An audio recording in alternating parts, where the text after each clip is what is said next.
Hi అండి. ఈరోజు సగ్గుబియ్యంతో పాయసం కాస్తున్నానండి. దానికోసం నేను ముందు 2 గంటల ముందు సగ్గుబియ్యం నానబెట్టుకున్నాను. ఇప్పుడు ఇవి ఎలా చేయాలో చూద్దామండి.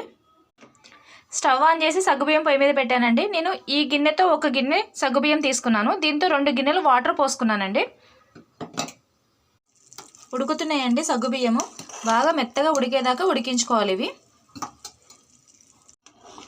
సగ్గుబియ్యం ఉడుకుతున్నాయండి. ఉడుకుతున్న సగ్గుబియ్యంలో నేను 1 కప్పు బెల్లం వేసుకున్నాను. ఏ కప్పుతోనైతే సగ్గుబియ్యం తీసుకున్నానో అదే కప్పుతో బెల్లం వేసుకున్నాను. ఆ బెల్లం కరిగేదాకా ఉడికించుకోవాలండి.